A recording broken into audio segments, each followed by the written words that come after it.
Hi, everyone. Welcome to the show. Today we have Stacy Orsborn.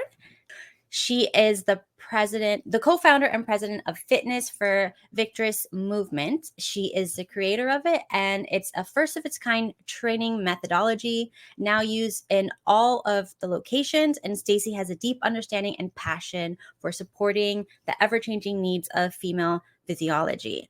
So, with that, could you give us a brief introduction and share your background in training and your current role in the company? Yeah, absolutely. First and foremost, thank you for having me, Kat. This is so exciting to be here. I host our own podcast, but it's fun to be on the other side of this right now. So thank you. Yes, as you said, my name is Stacy Orsborn. I'm co-founder and president of fitness at Victress Movement. Victress Movement started actually to make a really long story short. I got pregnant with my third son. At the time I was CrossFitting at a local gym here in Lincoln. And I went to my coach and I was like, hey, I'm pregnant. What should I do? What should I do different? And he kind of looked at me like a deer in the headlights. I don't know what to tell you. And my doctor was just very much in the camp of keep doing what you've been doing. And I was like, well, if you knew what I was doing, you probably necessarily wouldn't agree with that. So I just went searching for as much knowledge and information as I could so that I could empower myself and feel like I had an active role in my pregnancy this time. I had fairly traumatic births with my first two sons. And I really just wanted to feel like I had an active role in this pregnancy. So I started training for labor and delivery through my workouts. I used my workouts as my opportunity to train my body, train my mind, and get myself in a headspace where I felt like the labor and delivery process was a little bit more in my control. I don't think it's ever fully in our control, but so through that process, I had a very transformative birth. I firmly believe that so much of women's empowerment can happen through that process when we are involved and we feel empowered and we feel supported in our decisions. And so afterwards, I just felt this overwhelming need to pay it back and pay it forward and be a resource for women in that stage of life specific to start. So I became a prenatal coach, prenatal and postpartum fitness coach. After that, through BirthFit, which is an organization, national organization here. And after I started taking on clients, it just slowly kind of evolved into okay, I'm getting messages from somebody 7 years postpartum that's still dealing with the same issues that they had at 6 weeks postpartum, or 17 years postpartum, and they're still suffering from some of this symptoms, or, maybe they don't even know that this is common. It's not necessarily normal, the things that they're experiencing. And so that pool of who I serve just started to grow very organically. And then realizing lack of resources, lack of information in regards to, pre and post menopause, young athletes, the younger girls, all of it just organically started to grow. And I ended up taking on 2 or 3 personal training clients and trying to keep it pretty minimal at first, just as I started to learn and grow and quit my full-time job. And one of my clients was 8 weeks pregnant and 8 months postpartum. So she was very much in need of quality resources. And through our time together, I had told her I'd quit my job, and she was like, well, what are you going to do? And I was like, well, I think I'm going to do this. I think I want to get this into the universe and serve women this way. And she was like, well, do you know how to set up an LLC or, any of those things? And I was like, no, I don't. And so long story short, that client of mine is now my co-founder and my business partner in this endeavor. So now Victress Movement has come from that local gym to we've opened another location in another city here in Nebraska. And then we started dabbling into the franchise space in the beginning of this year, being able to franchise this process and this, methodology in a way that not only we can empower women all over the nation is the hope, but also women business owners as well, to have their own business and be able to run their own gyms and be able to have leadership in those roles. So my role now is definitely supporting and training and developing the coaches here, but also, across the nation. and doing all of the programming, staying up to date with as much of the science and the evidence-based approaches that we take. So yeah, I guess long story short, that's who I am and how I'm showing up in this space right now. I love it. Would you say you're going to be like the female version of Alex Hermosi? Yeah, I'm in for that. Yeah, that's the goal, right? That's the Go goal. everywhere. Yeah, let's go everywhere. I set a goal of 500, just throwing it out there. Like, let's see if we can get. 5,000. What are you talking about? Let's just shoot for the moon. Yeah. And I definitely think you guys need a few locations in Miami. This is a great city for that. People are all about that. People will pay to like look good here. Like, Yep. they Look good, focus feel on it. good. It's so important here. This culture is all about like, I gotta keep it together. I got to keep it together, and I got to keep it together the right ways. And yes, absolutely. Yep. Yeah, I would love to see one of these everywhere. Absolutely. I think that it is unique. What we do and the way that we approach fitness is very unique. And so, yeah, I think a lot of our members would say like physically, yes, they see significant changes, but the biggest change is between their ears, like the way that they think about themselves, the way they show up for themselves, like all of those things just change. So is it going to be like a female only? Yeah. So Victress is a female-only strength training gym. We follow a progressive overloaded strength training methodology. So if you're not familiar with that, that's essentially where we take, a specific weight or a specific rep or amount of reps or a specific movement, and we progressively make that movement more challenging or heavier or whatever it may be over a set amount of time. So it's a trackable measure there. So we're seeing like trackable numbers and changes. But then we also do a lot of, strength training is our foundation. That's for sure. You're not going to see like machines in our gyms. Like this is definitely a functional fitness space. Like you're doing free weights and barbells and dumbbells, and using your body as it was designed to move, which is beneficial for any human, but also I really feel like women in general, especially if you're a mom or if you're, for me, like trying to keep up with my teenage boys, like it's definitely a functional fitness space, but founded in that progressive overload strength training too. Okay, I love that. So can you explain why stage of life training is important for women compared to like the one size fits all, or you do the same thing all throughout your life type approach? Yeah. So within the Victress methodology, one of the things that I think there's a lot of female-based gyms, there's some female-based strength gyms, but one thing that we do unique is stage of life. So like I said, when I started, it was prenatal, postpartum only. And it's just progressed into stage of life specific. So we are firm believers that movement with intention is what can be transformative when we're taking the stage of life that you're in. So let's use prenatal, for example. When you're a prenatal stage of life and you're pregnant, your center of gravity is changing, like your center of mass is changing. You are starting to front load a little bit because of that. So that anterior tilt of the pelvis, the posterior chain can sometimes start to turn off.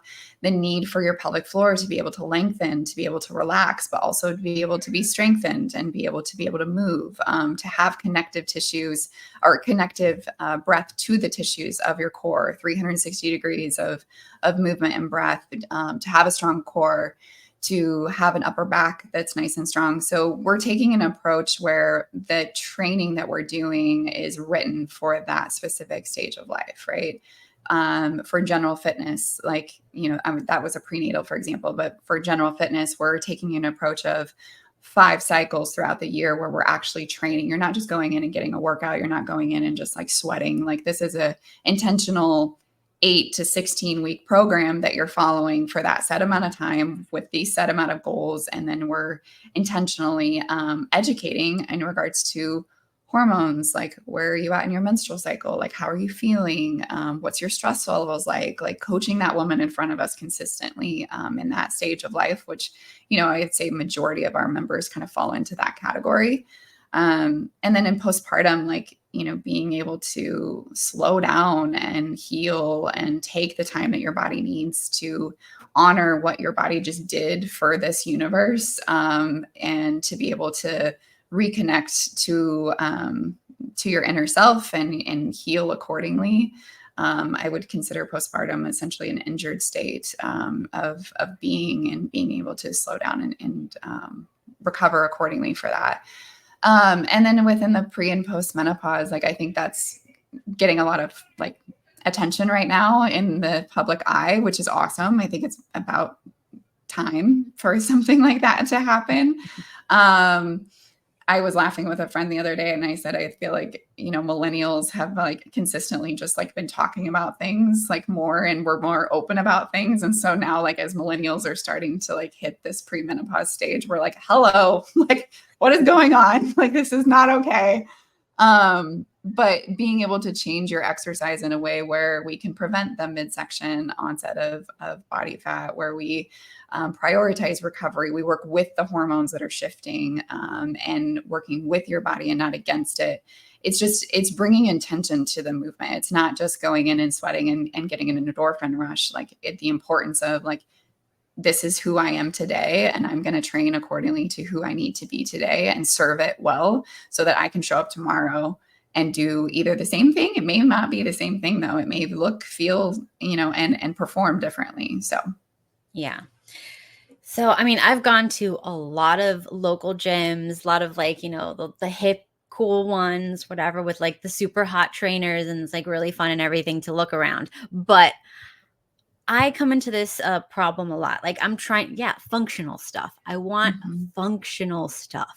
So I'll tell them like, do you believe in diastasis recti? And they're like, no, that's not a thing. And I'm like, I'm pretty sure it's a thing. I'm pretty sure I have it. And I don't think these crunches are working. No, it is 100% a thing. You are 1000% correct. It is something that occurs in all pregnant women, that's for sure. At a certain point in your pregnancy, there is no avoiding it. But we see it in, I have tennis players, with that consistent like overextension and the inflection. We see it in, gymnasts, really just like anybody that maybe has missed milestones in their developmental process. Like a lot of times, like if we never crawled and we just go straight to walking, like we could see it then. There's just a lot of different ways that it would present. And like, you're 100% correct. Like it is 100% a thing. And crunches done appropriately, crunches can work to help strengthen the rectus abdominis muscles, but they're not going to help repair the lineal alba or the connective tissues of between the rectus abdominis in a way that like will actually like, because what we want to do is like actually get them to like cross, right? Like we want them to come like almost like, if you think of your body like an X from your opposite rib cage to your opposite pelvis, like we want to be doing things that's like either anti-rotational or like, rotational movements where we're getting that cross body to actually help those tissues strengthen. So I think that the fitness space, I think we've done a good job recently prioritizing strength training, starting to have a conversation around, women specific information, but there's still a lot of stuff out there that gets minimized and gets thrown away or gets, gaslit essentially. Yeah. What do you think about the high intensity interval training, crazy high cortisol raising fads? Yeah. I mean, I think that there's a place for everything. Like at the end of the day, like there's a place for any type of movement, but it's all in a matter of quantity, quality, and your capacity to recover, from that. So high intensity interval training, some of these other gyms that like, that's all they do. I know from the way their methodology and the way that it was written, they're actually only recommending doing it 2 times a week, but they're selling memberships where it's, every single day. And it feels good. Like you go in and you do those hard workouts and those endorphin rushes, like nothing's better. I mean, in my opinion, I don't feel like there's anything better than laying on the floor in your own sweat and feeling like she-woman for the day. Like you're just like, yes, I did that.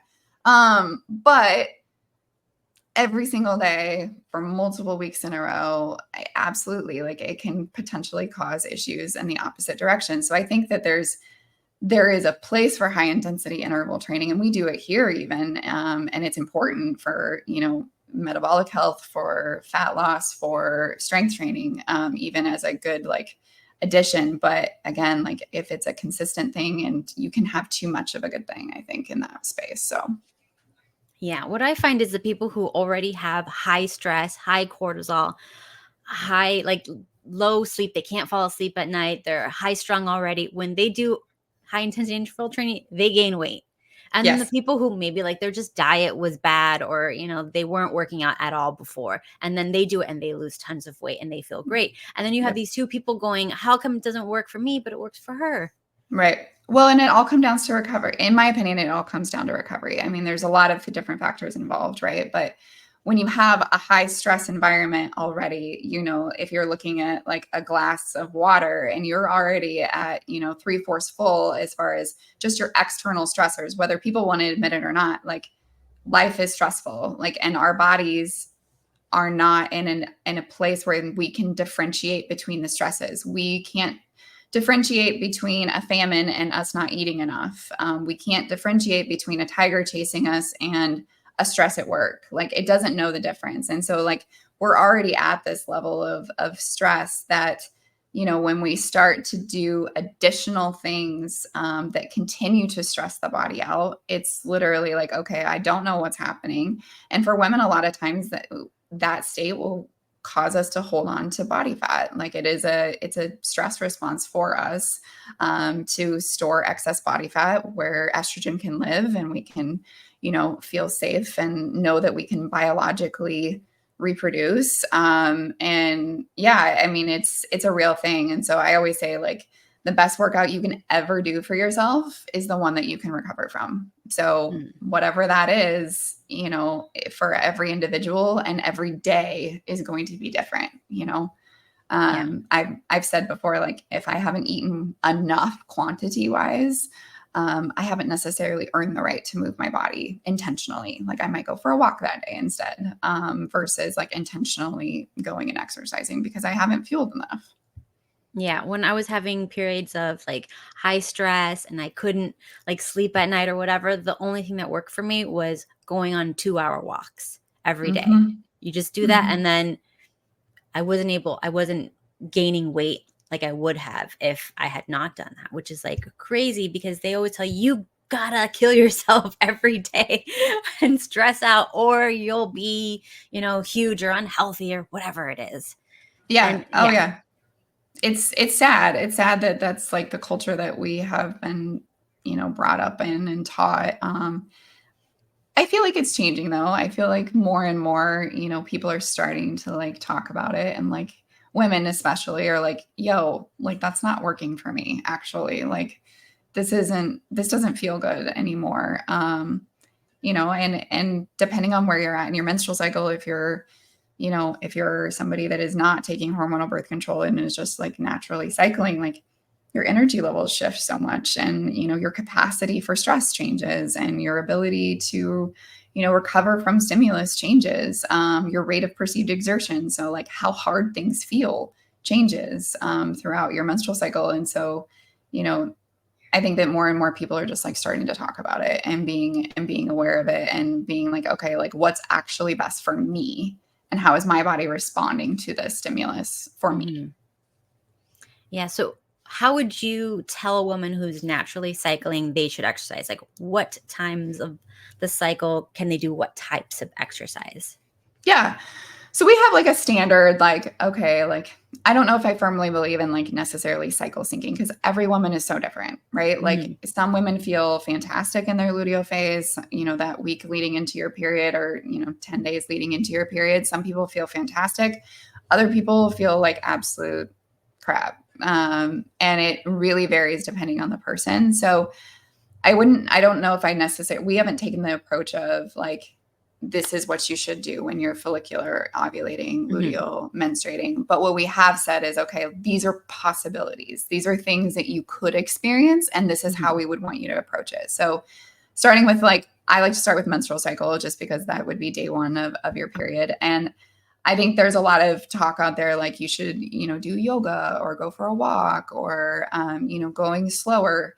But for me and like the way that my body experiences when I start my menstrual cycle, and I know from a lot of other members, from like an evidence-based approach here, I feel like so much better. Like day one of my period, I feel like my performance goes up, my capacity goes up. I have to watch hydration. I have to watch, if I had iron deficiencies or anything like that with any kind of heavy periods, but I feel like I can run through a brick wall day one of my period. And from a physiological standpoint, that's what's happened. Like your hormones they have to baseline.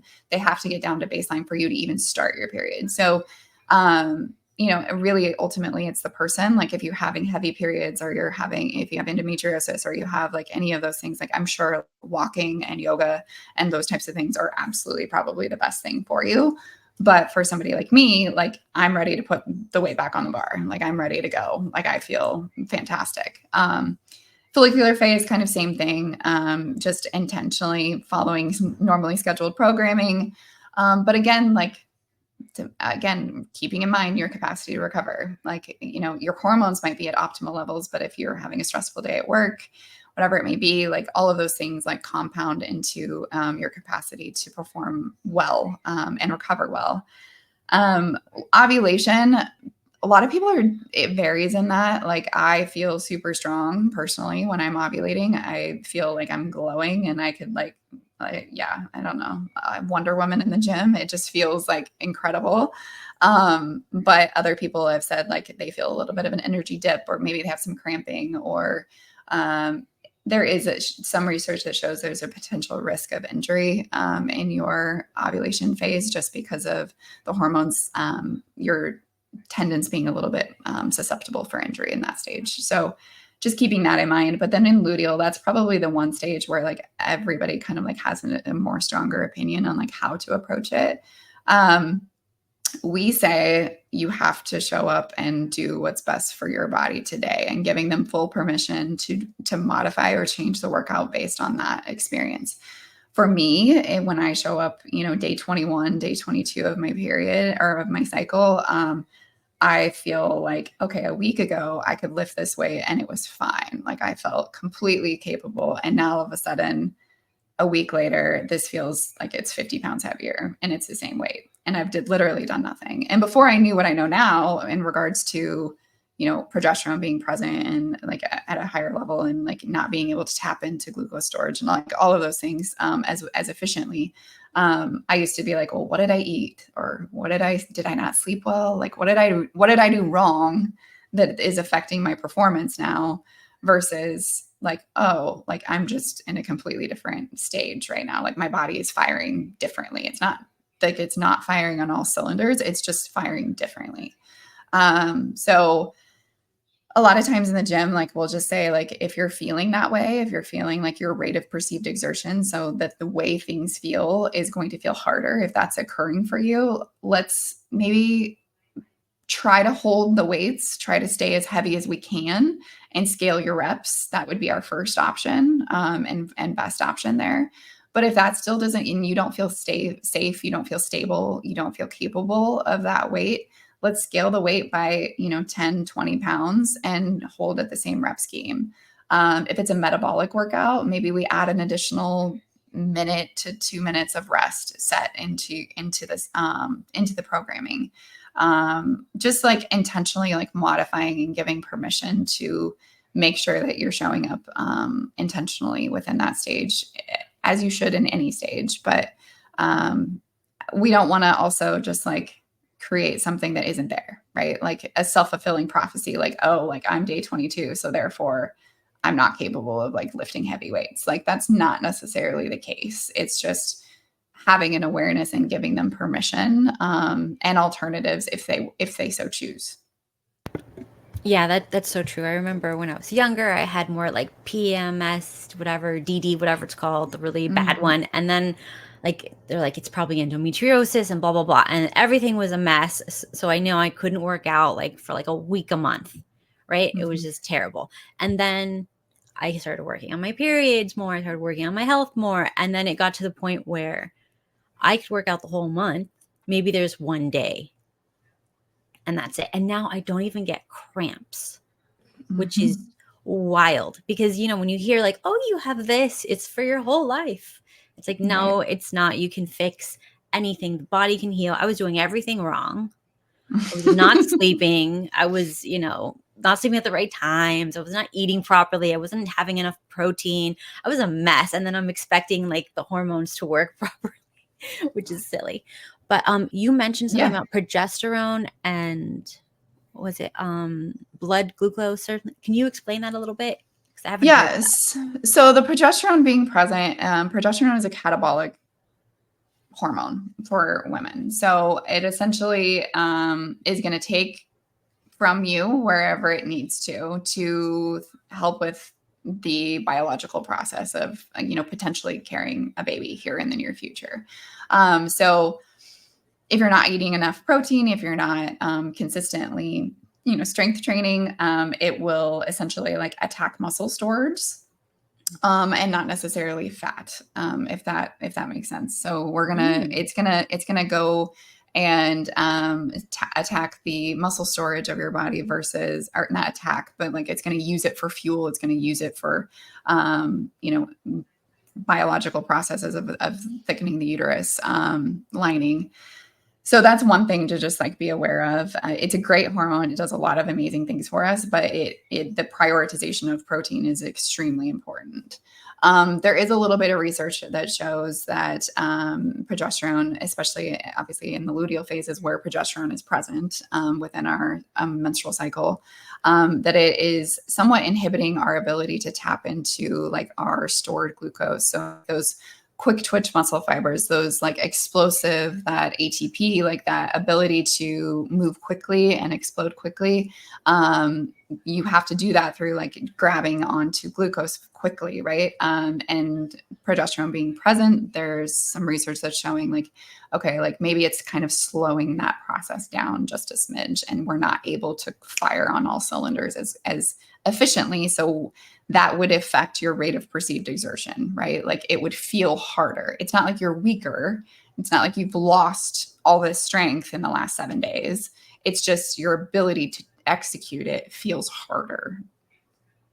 Wow, like I did not hear that before. That is important for people to keep in mind when their progesterone is high. Wow.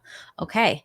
So I, like most women, find myself sitting and working at the computer for long, long hours, and this like ruins my posture. So do you do anything with like functional training to like help bad posture?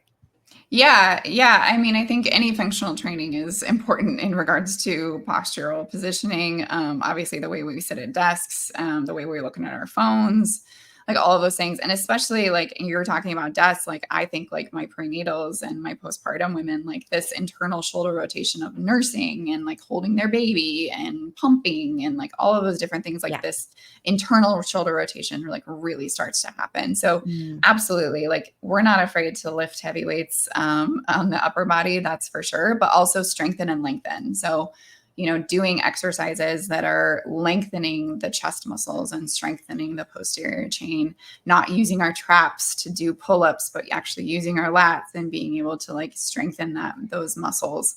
One of the biggest things is also just like developing your core muscles and learning how to breathe with your diaphragm and breathe 360 degrees. That's going to help your postural positioning, just because we're like seated in a position, or when you're seated, you're able to like actually stabilize yourself upright versus like hunching over and falling over. So the core dynamic of what we do and the breathing techniques that what we teach are pretty unique, I think, in that way.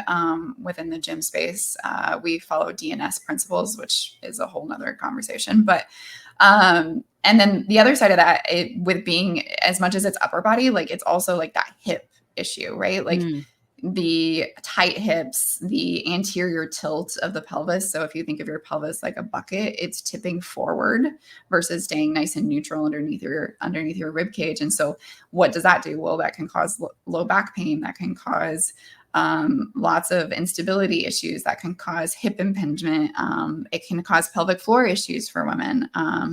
There's a lot of different things with that. So yeah, I mean, within the functional space, like it's just so important to be in the correct posture as you're moving through your exercise. So we're watching all those postural positionings as they're exercising to make sure that they're actually strengthening in the correct positions with the breathing techniques that we also need to make sure that we're aware of. Yeah, I mean, I find I've been to a lot of gyms and they do not work on like the functional aspects of it, the breathing and all that stuff. It's just have good form and just keep going and you do the same thing every day. It's crazy. Yeah. Yeah. And I mean, and there's nothing, I think that it serves a purpose in a certain demographic. You know, if you're new to Men. exercise, men, yes, that too. But if you're new to exercise, like using a machine is going to feel more, comfortable. You're not going to feel your body's not quite sure of where it's at in space when we start like adding in movement in a functional space. So yeah, it has, I feel like, underserved a lot in a lot of ways. But I think, again, like being able to connect with your core and with your breathing, utilizing your breath accordingly, not only from like a fitness perspective, injury prevention, core development, pelvic floor benefits, even your central nervous system, like being able to downregulate yourself after exercise through your breathing patterns, like all of those things are just the breath side of it is, I think, the biggest thing that is left out of most gyms. But there's also a lot of really cool people doing a lot of really cool stuff too. So Yeah. So can you tell us a little bit about how strength training can help mitigate effects of menopause, bone loss, and things like that? Like what can it do for menopausal women? yeah, so I think it's anywhere between like 5 to 10% of like losing sarcopenia. You're losing muscle mass as you age, right? Like, and it's alarming, like how quickly like it can happen from the age of like 35 on, especially for women. And maintaining muscle mass on your body is probably one of the biggest health benefits that you can give yourself long term. So I'm super passionate about trying to get muscle on. I'm 37, so like keeping muscle on myself, keeping muscle on my members. Like a lot of our members are right around that same age demographic. Like get the muscle on now so that you have it and you're able to maintain it through your pre-menopause and post-menopause transition. Unfortunately, with the menopause demographic, the demographic that's in menopause right now, there's not a lot of women that were exposed to strength training in that stage of life. They're new to exercise essentially right now. They're coming into the gym and we're teaching them like new to exercise, I shouldn't say it, new to strength training. It's not something that they've done a whole lot in their lives. So we're teaching them exercise, but we can't necessarily maybe give the full stimulus the way that we would like to and to get full benefits, but any strength training is going to make it better. The ability to utilize your muscles and put your muscles under tension is going to like pull on your bones. And it's this tug of war connected to your bones, which is going to increase your bone density. Again, from a metabolic health perspective, like I think it's something like 6 calories more per like pound of fat versus per pound of muscle versus fat in regards to like metabolic, like how much your body is burning just at rest. Injury prevention, quality of life, being able to move move your body accordingly. And then, hormonal symptoms, like having muscle mass on your body is going to minimize a lot of the hormonal fluctuations. I don't want to say it's going to get rid of them, but it can help mitigate some of those extreme hormonal fluctions of perimenopause. And then obviously post-menopause, if you decide to do HRT or whatever it may be, working with your healthcare provider on that, the benefits of strength training are they're important no matter who you are, what you are, how you show up, but they're even more important within the menopause demographic, especially right now, because they weren't served. They didn't have the muscle mass to start with. So to get them back in and moving that way is super important. And I think a lot of women struggle in that age demographic right now, like not wanting to look bulky or not wanting to put on extra size or anything like that. And our true strength training is heavy AF for like 2 or 3 reps for maybe 5 to 6 sets with a lot of rest in between each set. But we are going as heavy as possible that your body is capable of handling, and resting with plenty of time in between, really actually getting stronger. And then we'll do like muscle building accessory lifts in that. And then one of the cool things about menopause and like anybody in a hormonal fluctuation state is doing that sit training. So instead of HIIT intervals, we're doing like sprint interval training. So whether that's on the bike or running or whatever it may be, and we're going 15 seconds all out as hard as we can, and then resting for like 2.5 minutes before you do it again. So we're getting that extreme stress that your body, not enough that it's going to cause like an increase in, a sustainable increase in cortisol, but we're getting this extreme stress and then this instant, like long recovery. And it's allowing your body to like really learn how to burn fat without the presence of estrogen, progesterone, like the things that we would normally, specifically estrogen, that we would utilize to burn body fat. So crazy. So a lot of that sounds just like going back to when we were kids playing outside. You'd run for a short sprint and then you'd rest and hang out and then you'd run again. And it just like when you lose it, you lose your health. It's so crazy how it's so simple. It's just go back to playing. Yep. It's a use it or lose it. Absolutely. It is a use it or lose it. Like being able to do powerful things and sprint and run and jump and skip. Like, how many of us remember how to skip? Like there's just so many things that like, it is a thing that we lose over time if we're not consistently using it. So, I mean, going back to, again, like the functional movement patterns, but with the intention of training in a way that you can recover from. Yeah. I remember when I was little, I was looking at some video that popped up and it was like older people talking about how like, when you get older, you can't reach up to grab something on the top shelf and you can't bend over to grab something on the floor. And then they're like trying to show some simple exercises the older people can do to regain a little bit more of that movement. And I was like freaked out. I'm like, what? They can't do that?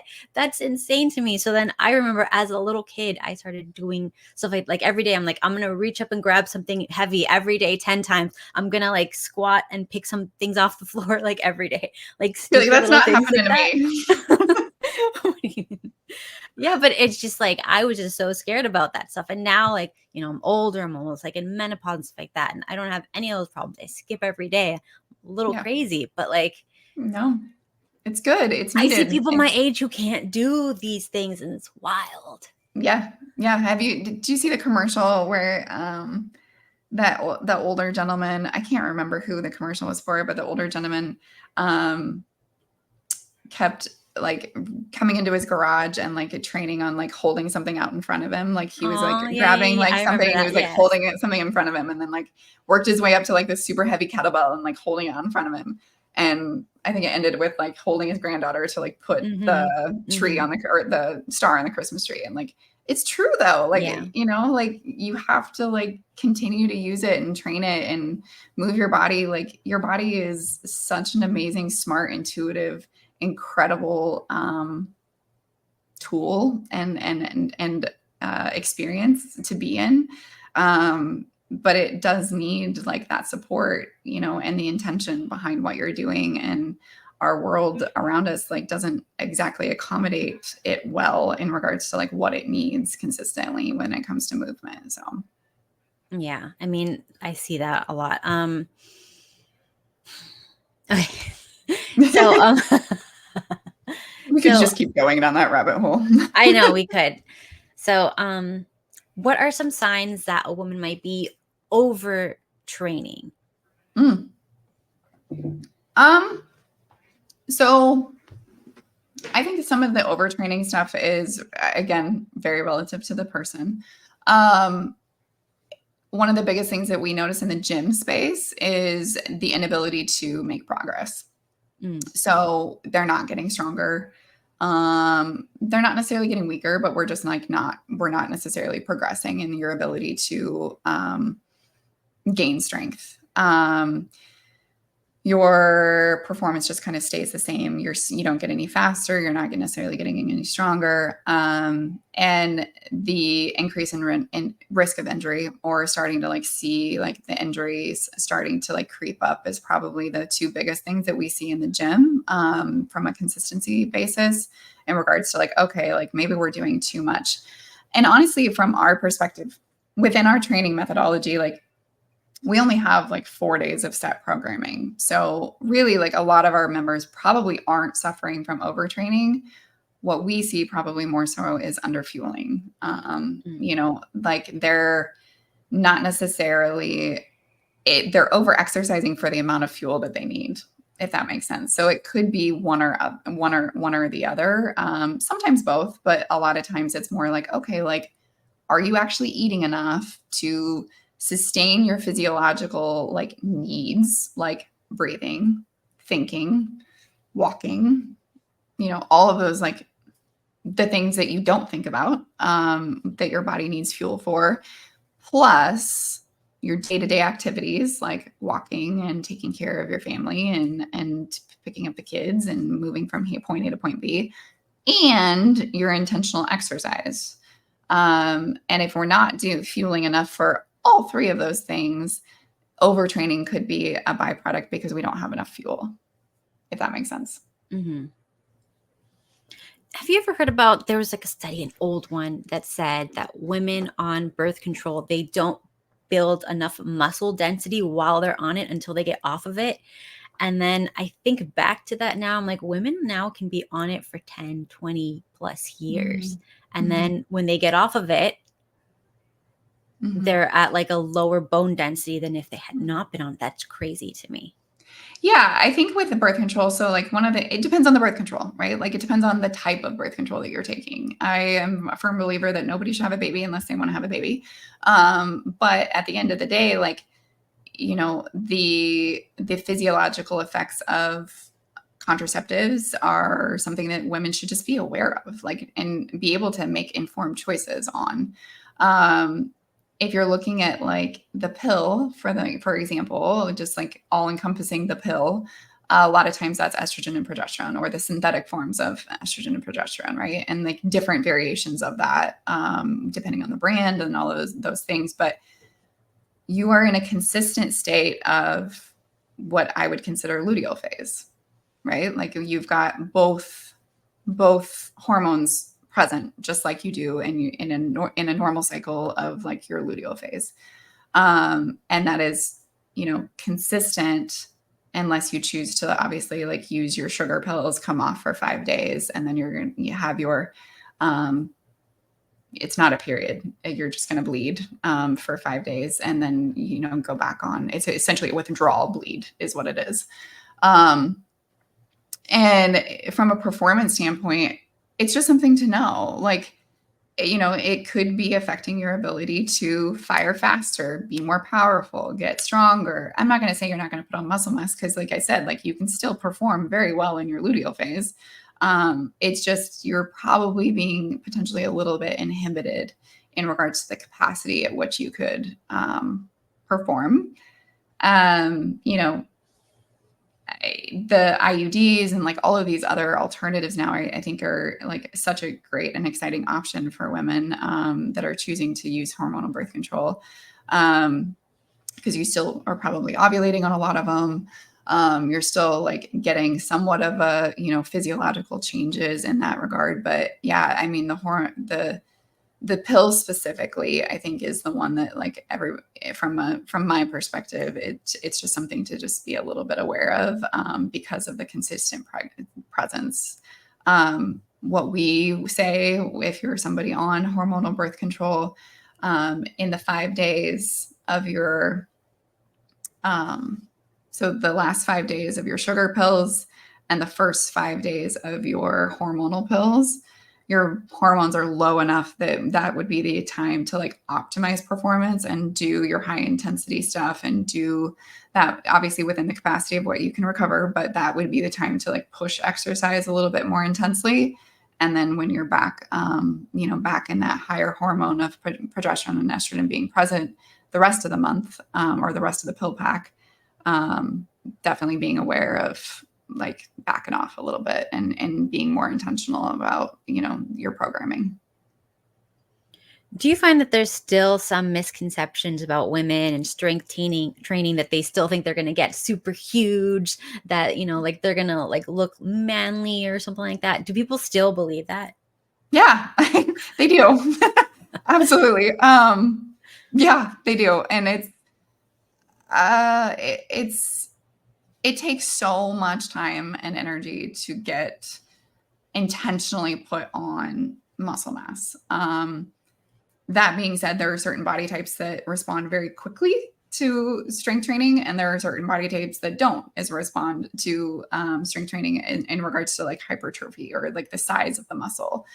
So that varies for sure from individual to individual, but you have to work within a certain rep scheme with a certain amount of rest, with like, going to absolute failure or technical failure, like muscle breakdown failure, consistently over and over and over and over and over again to really put on this bulky size that women are, I think, a little bit afraid of. But if you're not wanting to put on size, you can still do strength training and still like look great and, not look like you're, 195 pounds of pure muscle mass. It's the rep schemes that you're doing. It's the rest that you're doing, like strength, like I said, true strength training. When you're working in that like 2 to 5 rep scheme, super, super heavy, you're not going to really put on a lot of size doing that, but you are going to get really strong. Like it's a conversation I've actually had with my oldest son, who's 16 right now. Like he associates strength with size still, right? Like he associates like, this guy is really big, so that means he's really strong. And I'm like, kid, like that's not necessarily the case. Like I can be physically a lot smaller than, a lot of other women that are standing around me, but I can out squat them, by a lot, or I can out bench them. So it's not, the strength component doesn't always correlate to size and vice versa. So that's something. And I think I feel like for a while there, women like strength in and having muscle mass, or like having a definition on your shoulder, or, a definition on your quad, or whatever it may be, was like really starting to like catch on and feel powerful and feel sexy and feel, like that was beautiful. And I hope that sticks around. I think that, there's other things at play in the world right now that maybe we could potentially like not prioritize those things as much as I was hoping we were going to. But at the end of the day, like you need to feel comfortable in your own skin, and you need to feel beautiful and strong and powerful in your own skin. And that doesn't necessarily mean that you have to look a certain way to do it. Yeah. I mean, I remember when I was younger, I was like 98. I'm 5 foot, so it sounds like it's low, but I was 98 you're pounds. itty bitty. Yeah.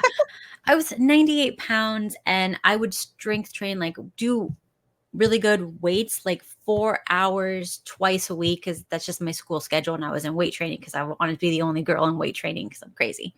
Plus, regular PE the rest of the week. But I mean, I was working out a lot, but I did not look huge. No. And then now when I pick up a weight, my mom's like, no, you're going to get huge. You're going to look manly and blah, blah, blah, blah. I'm like, if only it was that quickly, first of all. If only I could just do this one time, and then could you imagine? Right. Oh, if only it was that easy. Yeah, no, I totally agree. At the end of the day, like you have to feel comfortable in your own skin, and whatever that looks like. I know for me, like something, I mean, vulnerable moment here, like something I've struggled with is like, I have very pronounced quads. Like I've always had like a fairly pronounced glutes. Like that's just like where I've carried like a lot of my muscle mass. And I see these like cute jeans and these cute shorts and like all those things. And I go jean shopping, and I'm like, my quads are eating these. Like I can't even, they're loose in my waist. They don't fit my waist. They don't really fit. And it looks like I'm wearing a diaper, to fit into like the style of jeans that are out, or, the style of shorts, specifically jean shorts with women with muscular legs, is not a fun journey to be on. But, at the end of the day, like I like how I look, and I'm okay with that. Like if jeans don't fit me, then I guess jeans don't fit me. I'll wear leggings and I'll rock that. So, and even like I've joked like I don't love floral print because I have shoulders and I have muscles, and it does look a little funny when I'm like wearing something floral and kind of look like a Hulk like coming out of it. But I like that. Like I like feeling like I have muscle definition, and I'm a mom of 3 boys, so they look at me like, I think my kiddo the other day was like, your muscles are bigger than me, and I'm like, well, sorry, like I'm okay with that. Yeah. So, I was going to ask you something. How long do you give me your routine? How long are you working out? How many days a week? Yeah. How intense is this to keep up? Yeah. So for me, one thing I've learned in this journey of being a fitness professional, programming for the gym, coaching in the gym, and doing all of those things is that I have to be really intentional about my time and my movement and where that movement happens and when it happens and how it happens, because, it is when I feel my best. It's my time to not work and not think about work and not like get into my head about it. So I have actually hired I don't want to say a programmer, but I have somebody that I trust in the industry that helps support me. And then it's a consistent feedback of yeah, I'm not going to do that. Or yeah, I don't agree with that. I'm not going to do that movement. I know enough to make any programming my own. But I work out, I lift 4 days a week, just like the gym does. I do high intensity or sprint interval training 1 to 2 times a week, depending on where I'm at in my cycle. For me, that's something that I keep in mind. And then I walk a lot. That's, walking and movement just in that capacity is something that I prioritize. So lifting for me, I usually do upper body, lower body split type things. And then a full body day, one of the days a week. And I mean, maybe an hour and a half, depending on how fast I am, getting in and out of there. But it's definitely way more lifting, way less cardio than what the average woman would think. I've noticed for myself when I am, I've ran half marathons, I've done CrossFit competitions, I've done all of those things, and I've been the strongest in my life, and I'm definitely not that right now. But I feel really good in regards to the external stressors I have in my life and my capacity to recover and watch those things. So yeah, I have noticed that when I have the external stressors fairly high, it's very important for me to just stick to strength training, a little bit of cardio just because it's important, and walking. That's how my body responds best, and where I feel inflammation starts to lower and things just feel better overall. So yeah. Oh, sorry. How many hours per week would that translate? About? So I probably train a total of 5 hours, 6 hours a week, probably, in regards to, strength training plus interval training. What I don't factor into that is walking, intentionally going on walks, at least once a day. And that's truly not just for working out. That's me time. That's my time to, listen to an audio, horrible, snooty book or something, or to listen to a podcast or whatever it may be. That's me time. So yeah, I would say strength training wise, it's probably more 5 hours a week than that additional with sprint interval training. I do that. I'll go to a local park here and run sprints up a hill. I'll do 8 rounds of run up a hill and rest for 2 minutes, once a week, sometimes twice a week, depending on the week. Yeah. So people think that sounds like a lot, but it's actually not, because we need to do it every day. We need to move a little bit every day just to stay alive, guys. It's not asking too much. And I know everybody's like, but I can't, you don't understand. I have work, I have kids, I have blah, blah, blah, blah responsibilities. I mean, yeah, but you have to stay alive for them. Yep. Yeah. Oh, absolutely. And those are non-negotiables. Luckily for me, staying fit and being healthy and all of those things, it's who I am, but it's also part of my job. This is something I have to be, I'm going to walk the talk because it matters.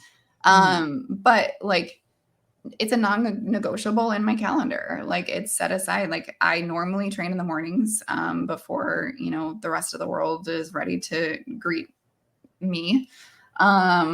And I get it out of the way because it's like that's one thing that I've done for myself for the day, and it's done, and I can move forward with the rest of my day because I never know what's going to happen. I'm a mom of 3 boys. I own 2 businesses. I am, involved in the community. I've got friends. I've got family here. So I never know what's going to drop into my plate. But if I've taken the time to do that for myself, then there's nothing else that should be able to like take that away from me.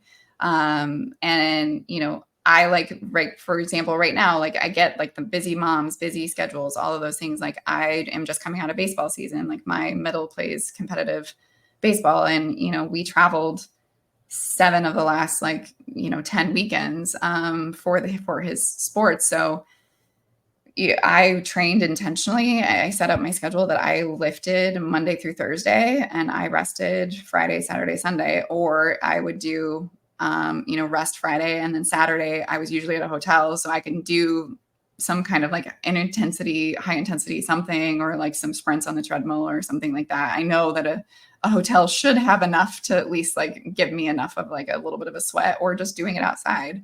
So I've set up my schedule intentionally that way, that I'm prioritizing my lifting when I have the capacity to lift, and doing the different movements later on. So could you tell us a little bit about your program, how everybody can go work with you? Yeah. So Victress Movement, like I said, we are in the process of franchising. We've got 1 additional location opening up in Omaha. We're in talks in Boise, Idaho. We're in talks in Tennessee right now. So we're kind of coming for you anywhere and everywhere right now.